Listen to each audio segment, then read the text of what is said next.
Voir, mais un chat. Bonjour à tous et à toutes. Cruella, mon avis maintenant. Film, j'ai dû regarder en facilement 2 ou 3 fois, voire 4, avant d'apprécier. C'est un film que je qualifierais de bien. C'est un bon remake Disney, hein, mais c'est pas le meilleur film. J'apprécie, hein, il est sympa. Sans plus. Nah. Si on parle de remake Disney, même si ce n'est pas vraiment un, c'est super cool. Le fait de passer l'histoire avant le film original et de raconter une nouvelle version, une nouvelle vision des choses, j'aime énormément. Au moins, il ne nous fait pas un plan pour plan comme le Roi Lion 2019, qui était pas ouf. Du coup, heureusement, ça, du coup, c'est assez sympa, c'est assez cool, c'est bien. Mais je ne vois pas pourquoi ce film s'appelle Cruella. Pourquoi l'histoire est basée sur Cruella. Il y a aucun rapport avec les soins dalmatiens et avec Cruella, ce qui est un peu logique parce que ça raconte du coup avant les soins dalmatiens, mais il n'y a aucun prémisse de ce que va se passer les soins dalmatiens. Vous savez ce que je veux dire ou pas? À la fin du film, on est censé nous amener au film Les soins dalmatiens. Ce n'est pas le cas. En tout cas, c'est un soin dalmatien très différent. Nouvelle version, nouvelle vision, ce qui ne dérange pas, mais pour un origin story, d'un classique. Enfin, c'est particulier. Et ça, je trouvais pas ouf. Hein. Et finalement, j'aime bien, mais il faut pas une suite du coup. En tout cas, s'il y aura une suite, ce sera sur un dalmatien revisité. Enfin, c'est spécial. Je ne vois pas, à part pour emmener les gens en salle, pourquoi ils ont appelé ce film Cruella. Ils pouvaient appeler ça d'une autre manière, ça passait totalement bien. Le film, j'aime assez bien. Hein, le cadrage est assez sympathique. La musique, j'aime énormément la musique de ce film. Il y a des moments où il y a des clips musicaux qui arrivent et qui fatiguent, vraiment, qui... J'aime pas, ça fait un peu syndrome Suicide Squad, ce qui est un peu ballot. Mais ça va, au début, j'ai comparé directement à Suicide Squad en mode c'est nul, c'est moche, c'est Suicide Squad, c'est pas ouf. Finalement ça va, Suicide Squad reste le pire. Il est pas si truc là, la musique est quand même assez présente. La musique est cool, le visuel est cool. Les acteurs sont incroyables, hein. Emma Stone, juste Emma Stone, Mark Strong, Emma Thompson, et encore d'autres bien sûr, mais du coup ouais, les acteurs sont bien, et tout va bien. Les effets spéciaux sont dégueulasses, vraiment. Il y a des plans de large où on voit par exemple un château ou la prairie et quelque chose du genre, on, on voit que c'est faux. Ce film, les effets spéciaux, on voit à chaque fois que c'est faux. On plie les yeux, on fait ah bah c'est du numérique là, c'est moche un peu, c'est beaucoup moche en fait. Ce qui est assez ballot, très très ballot même. C'est à chaque fois qu'on a des chiens dans ce film, c'est de la CGI, c'est mal foutu. Il y a peut-être 1 ou 2 fois où c'est des vrais chiens, mais c'est genre quand le chien marche en arrière-plan, bien au fond là. La plupart du temps, c'est des gros CGI, mal foutus, même pour les plans de large. C'est voilà, des effets spéciaux qui est moche. Qui est moche. J'aime, c'est pas fou. Mais en même temps, il y a des scènes où il y a tout simplement la presse. Donc on voit les articles de journaux, on voit des mots des articles de journaux et tout. Il y a un petit montage assez beau, avec des mots incrustés dans le fond, qui changent de police, ce genre de truc, qui est peut-être pas... ça rénove pas le cinéma, mais en vrai, je trouve assez sympathique en vrai. Ils pouvaient juste faire des journaux qui défilent avec des voix off ou juste sur le côté l'écran scindé en deux avec le journaux. Mais non, ils ont fait un truc assez sympathique, un bon petit montage. En vrai, ça, voilà, il faut applaudir, surtout quand c'est Disney, quoi. Ils ont fait le Roi Lion, je vous le rappelle. Hein, c'est à ce niveau-là, voilà. J'aime beaucoup cet univers années 20, un peu avec de la mode, un délire de crime. J'aime énormément. Et du coup, ouais, ça fait plaisir. C'est cool. Il y a des moments où le film a des dalmatiens. Parce que c'est Cruella, il faut à un moment donné des dalmatiens. C'est pas nécessaire. C'est juste pour faire de la com, pour mettre dans les bandes annonces, oh il y a des dalmatiens, t'as vu? Mais finalement ça sert à rien. On pouvait remplacer les dalmatiens par n'importe quelle autre race de chiens. Ça ne change à rien. Les dalmatiens sont juste là pour faire le lien avec les soins dalmatiens et pour donner une petite pastille là de nostalgie aux fans. Pas nécessaire. Il y a des plans vraiment, il y a que des dalmatiens. Je suis en mode mais pourquoi? Ça ne sert à rien. Enfin, j'ai pas envie de voir les Dalmatiens, j'ai envie de voir l'histoire du film, parce que dans ce film, c'est un peu un film de braquage. On n'a rien à faire des Dalmatiens. À un moment donné, on a un délire avec les Dalmatiens, on est en mode ouais, mais pourquoi tu prends 20 minutes à montrer des Dalmatiens? Enfin, c'est pas, ils sont un Dalmatien que je sache. Montre-moi le braquage. Assez ballot, mais bon, ça dérange pas, mais c'est juste, on voit que c'est là forcé, quoi, juste pour les fans. Le problème, je ne sais pas si c'est moi ou tout le monde, je trouve le feu, ces derniers temps au cinéma, très mal foutu. J'ai du mal à croire à une sensation de flamme. C'était le cas dans Mortal Kombat, que la critique arrive bientôt, mais dans ce film, j'ai pas cru aux flammes. Il y a eu des flammes dans ce film, il y a eu du feu. J'ai du mal à croire que c'est vrai. J'ai extrêmement de mal à croire. Je sais pas si, je sais pas. Je trouve moche, je trouve mal foutu les flammes en CGI. Après, peut-être c'est du green screen qu'ils ont mis sur le truc là, mais je sais pas, j'ai du mal à croire que c'est réel le feu. Finalement, quand tu regardes le. Ah, tu pars. Il y a une scène qui est de toute façon dans le trailer où Cruella lâche une allumette qui tombe par terre et sa tenue part en flamme, part en fumée et il y a une autre tenue plus belle par-dessous. J'ai un problème avec ça. Tout simplement parce que c'est pas crédible. Le film partait d'un optique un peu historico-réaliste. Mais là, c'est pas du tout réaliste, c'est tout sauf réaliste et c'est ballot. Pourtant, dans le film, nous avons d'autres délires avec des tenues qui va servir à quelque chose d'autre plus tard dans le futur, mais au moins nous explique, nous montre comment ça se fait pour que cette tenue, par exemple, peuvent transformer en eau, par exemple. Jeter comme ça en mode ah oui, ma tenue, en fait, une allumette et boum, elle part en fumée. Comment ça? J'ai du mal à croire là. Il y a d'autres tenues dans le film où on nous explique comment ça se passe, mais cette tenue là, en plus c'est la première fois qu'on voit, j'ai du mal à croire. En plus avec le feu CGI et des dalmatiens moches, il y a le combo d'un mauvais début de film. Le film est trop long. Le film est trop long. J'ai vraiment l'impression qu'il y a trois films, trois scénarios possibles dans un seul film. Le film dure 2 heures, je crois, et ça passe terriblement long. Il y a des moments dans le film où on peut s'arrêter comme ça. On est en mode ah ok, c'est une bonne conclusion. Fin, 1h30, c'est bon. Mais non, il rallonge. Et il y a une scène où il y a un braquage dans un magasin. Une autre scène où en fait c'est un autre braquage. Petit moment là où le héros doute. Et l'acte final où il y a encore un autre braquage. Et le pire, c'est que pour ces trois braquages différents, c'est la même chose. C'est on planifie, on regarde les lieux et on braque. Il y a une douille. On essaye d'improviser, on s'en sort. Et c'est répétitif. Et c'est méga long. Au final, dès le premier braquage, pour moi, c'était déjà fini. En mode, ouais, bah, elle a réussi, c'est Cruella, c'est cool. Non, bah, ça prend énormément de temps. Je me suis ennuyé dans ce film. J'ai regardé en 2 fois, voire trois. Et. Fouh, je suis fatigué là. Les décors et les costumes sont assez réalistes. En tout cas, j'étais bien immergé dedans. Et la caméra, les mouvements de caméra parfois sont magnifiques. Il y a des mouvements de caméra où la caméra passe avec une 3D dégueulasse dans une salle. La caméra parcourt la salle un peu comme dans Conjuring 1. Mais là, il y a des personnes qui bougent, on passe à côté des personnes, tout la caméra flotte. C'est beau, c'est extrêmement bien fait. C'est peut-être avec une 3D un peu trop visible. Mais en vrai, c'est archi beau, il faut noter ça. C'est pas comme Le Roi Lion de 2019, qui était une grosse déception. J'ai craché sur ce film comme je crache sur John Wick. John Wick qui arrive aussi la critique. Alors je tease un peu. Je déteste les films qui commencent par une voix off. Les films où le héros est à la fin du film et nous explique ce qui se passe. J'aime pas parce que la plupart du temps, ça. On a du mal à s'attacher au personnage parce qu'on sait que s'il parle, eh ben, il est encore en vie. Ce qui est assez ballot.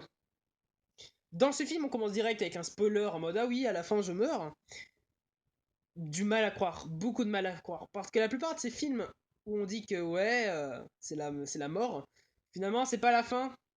Enfin, le personnage meurt à la fin, mais finalement, non, il y est.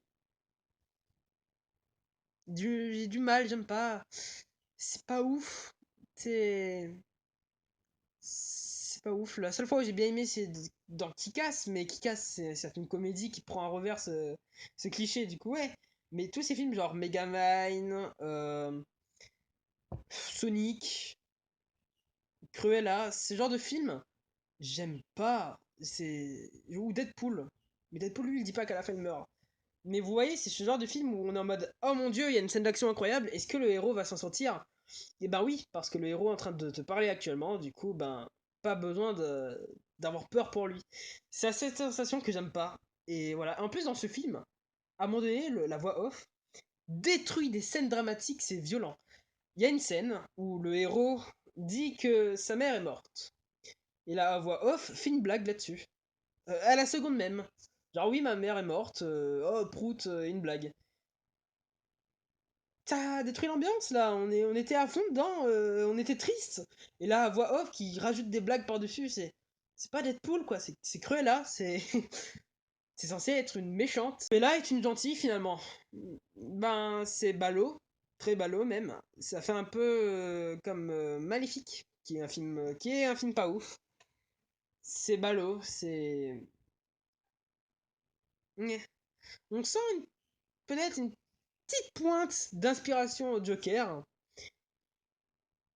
Bon, ok, pas nécessaire. Moi j'aime bien le Joker, du coup j'aime bien, mais bon, pas ouf, pas forcément nécessaire. Et voilà quoi, finalement, Cruella est gentille, finalement elle meurt pas. Ah, spoiler, de toute façon c'est un film Disney, vous devez connaître qu'à la fin elle meurt pas quoi. Et ouais, non, c'est. Ouais, à ce niveau-là, c'est décevant un peu. Il y a une scène où le héros doit s'enfuir à Londres, dans la panique et dans une course-poursuite. Cette personne va prendre pile la bonne voiture qui l'emmène à Londres, et pile à la bonne adresse. Je trouve ça fou. Hein. Il y a des petites facilités scénaristiques comme ça dans le film qui franchement fait tâche. Tu es en mode oh mon dieu, le personnage vient de s'évanouir dans un carrosse. Mais comme par hasard, le carrosse l'emmène dans un hôpital. Le plus proche. Comme par hasard. C'est des facilités scénaristiques pas ouf. Du coup, si je devais résumer le film, hein, grossièrement, ce que j'en pense, c'est un film bien parce que il change des films Disney actuels. Mais c'est pas le meilleur film de l'année, c'est pas le meilleur film du mois, il reste passable. Tu vas t'amuser, tu vas bien aimer, mais sans plus. Voilà. Ah si, je vais faire une petite partie spoiler qui va se consacrer à la scène post-générique parce que je comprends pas cette scène post-générique. Pourquoi Cette scène post-générique n'a aucun sens. Il devrait pas exister en fait. C'était bien les petites références, genre on voit Roger, on voit Anita dans le film, ça fait plaisir. Mais la fin, comment c'est forcé. Waouh, la fin, c'est. Déjà, on apprend que Rosita. Non, ça c'est dans The Walking Dead. Perdita. Je vais laisser ça au montage. Le moment où j'hésite. Perdita et Pango, les deux chiens de sang dalmatien, on apprend du coup qu'ils sont frères et sœurs. Bon, c'est normal chez les animaux, mais quand tu regardes le film sur un dalmatien, où on voit tout simplement Pango et Rosita être anthropomorphisés avec des caractères humains, genre ils parlent, ils ont des sentiments, ça rend le film extrêmement glauque, enfin malsain. Enfin, c'est Perdita et Pango sont frères et sœurs. Ah, c'est dégueulasse. Bon, nah. Et de plus, c'est Cruella qui offre Pango et Perdita. Pourquoi? Juste pourquoi il offre Pango à Roger? Enfin, Roger, genre, mais elle a rien. Ils connaissent à peine. Genre, je crois qu'ils se sont vus, genre, une fois vite fait dans le film. Mais c'est tout. Mais pourquoi tu offres un chien, un chiot plutôt, à quelqu'un que tu ne connais pas? Enfin, que tu connais à peine. Ça n'a pas de sens. Encore Anita, ok, parce qu'ils sont amis d'enfance et tout, il l'a aidé, ok. Mais Roger, pas du tout. C'est juste pour faire un lien un peu dégueulasse parce qu'ils sont frères et sœurs du coup. Mais non. Et de plus, à la fin, on voit Roger chanter la fameuse musique de Saint Dalmatien, Cruelle Diablesse. Ça n'a pas de sens non plus. Parce que c'est grâce à cette musique que dans le dessin animé, ils deviennent riches, qu'ils ont assez d'argent pour prendre une grande maison et élever des Dalmatiens. C'est avec cette musique que Roger connaît le succès. Pourquoi il crée cette musique dès qu'il voit euh, Cruella? Dès qu'il a Pango, c'est bon, bah il a tout simplement un succès, parce qu'il commence déjà à créer la musique et à chanter littéralement la musique très connue. Bah théoriquement non, parce qu'on voit dans le dessin animé que Pango il a le temps de grandir, il a le temps de... Voilà quoi, Roger, entre chiot et grand, il y a du temps qui se passe, genre il y a 6 mois, et même plus, parce que c'est vraiment à la fin du film, sur un dalmatien, que Roger crée la musique Cruelle Diablesse et que vraiment il vend et qu'il truc là. Pas au début, c'est ça qui est bizarre. De plus, elle a déjà des dalmatiens, Cruella. Elle en a 3 je crois, ou 5. Elle a comme plus cher ami un chien. Elle a grandi entourée de chiens. Comment tu peux croire, hein, vous là les fans, je parle directement à vous, ok? Comment on peut croire qu'il y aura une suite? Comment on peut croire qu'il y aura les 100 dalmatiens live? C'est pas possible. Parce que Cruella est gentille, Cruella ne veut pas de manteau de chien, Cruella a déjà des dalmatiens, du coup pourquoi elle voudrait des dalmatiens? Et Cruella a donné des dalmatiens à Anita, pourquoi elle voudrait la reprendre? Tu vois ce que je veux dire? Y a pas de sens. C'est juste une scène post-générique qui tease les fans de la suite, qui fait un lien avec le début du dessin animé, mais qui n'a pas de sens finalement, et qui gâche le dessin animé, et qui n'était pas nécessaire. À la fin de cette scène, il y a des gens dans la salle qui sont en mode oh trop cool. Pas du tout. Arrêtez, justement j'ai bien aimé le film. Mais à la fin, cette scène là de fin, c'est waouh. Oh non, ça a redescendu le film de mon estime. J'étais en mode ah Disney finalement ils ont pas fait tant de références au dessin animé. Ok, il y a une scène ou deux où les personnages font des blagues comme dans le dessin animé, qu'il y a des scènes comme dans le dessin animé, mais ça va, c'est juste des petits clins d'œil. Waouh, mais la fin c'est c'était violent. C'était pas cool. La scène de fin c'est non. Non. Je suis assez déçu que Cruella ne fume pas dans ce dessin animé. Dans ce film plutôt. J'aurais bien aimé de voir tout un parallèle sur oui, la drogue c'est mal, un petit message comme ça. Cruella qui qui se bat contre le tabagisme. Tu vois, quelque chose de bien profond, bien cool. Bon bah c'est Disney, ils ont pas fait ça, c'est un peu triste. J'aurais bien aimé qu'ils auraient osé. Finalement non, c'est un peu comme Maléfique. Ce qui est assez ballot finalement, c'est assez ballot, voilà, c'est un film... ouais, du coup, voilà, c'est la fin de la partie spoil. Même si c'est pas vraiment du spoil, j'ai rien spoilé là. C'est un film de braquage. Si vous aimez pas les films de braquage, allez pas le voir. Mais voilà, c'est un film moyen quoi. Genre, il est cool en termes de remake Disney parce que ça change un peu. Mais c'est tout en fait, c'est les seules bonnes choses qu'il y a dans ce film. Sinon, ça reste un film assez basique, bien filmé, ok, mais avec une 3D moche, des musiques de clips un peu trop présentes, facilité scénaristique, un scénario un peu bizarre d'ailleurs, et voilà, c'est vraiment passable. C'est la deuxième fois que je tourne cette vidéo. La première fois, j'avais vu le film hors classe, que la moitié, c'est pas la meilleure expérience de ma vie. Là, j'ai revu du coup au cinéma, très content de revoir en salle. Très content de revenir dans les salles. En plus, là, il n'y a plus de couvre-feu. J'espère que c'est la fin là de tous ces galères. Parce qu'il y a Halloween Kills qui va sortir. Ah, j'ai hâte. J'ai hâte. Prochaine vidéo, ce sera du coup une critique de John Wick, de Chucky, de Paranormal Activity, de Mortal Kombat. Sans un bruit 2, je veux regarder ce film. Bref, des films comme ça qui va venir. Oui, je tease un peu là, il y a des fiches, vous pouvez vous abonner, liker, toutes ces choses-là. C'est cool. Il y a eu le chat. Est-ce que vous l'avez vu avec le recadrage de la vidéo? Je ne sais pas.